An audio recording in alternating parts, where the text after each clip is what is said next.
Well, some of the homeless you're seeing around here, their priorities and necessities are to get the next meal. I mean, you can't think about, what is it, the Rorschach scale, or sort of the urgency of need. You can't think about getting a career if you don't know where supper's going to come from. When we were feeding last week, people were taking 2 meals without permission.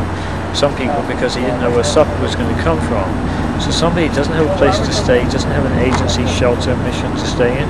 They're worried about supper, they're worried about safety, they're worried about being beaten up. So that's one set of priorities and goals. Okay.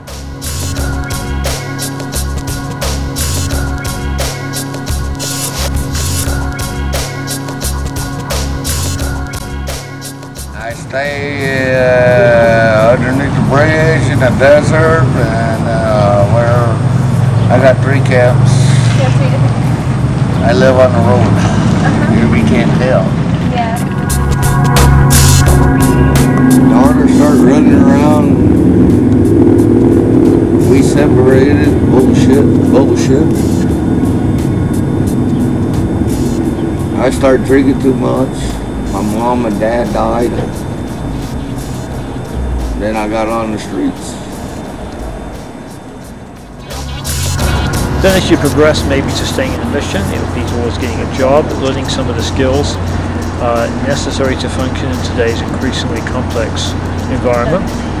The other would be maybe getting rid of, through our faith-based life recovery program, getting rid of some of the habits. We run like a social detox. We're not a chemical detox program. We do that to the agency MATS or a rescue mission. But our recovery program teaches folks some of the anger management, sort of resume writing, and so on. Some of the skills that we learned many years ago, but some of our guests have not yet learned.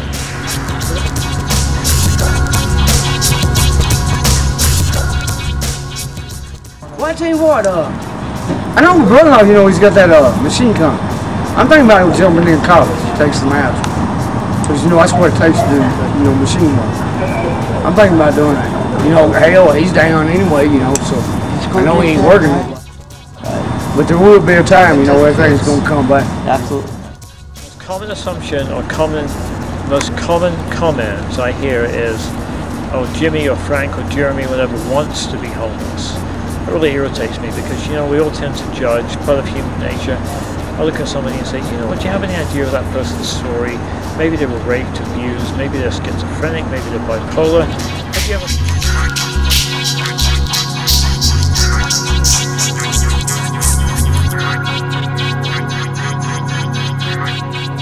All it just needs is a hug, a smile.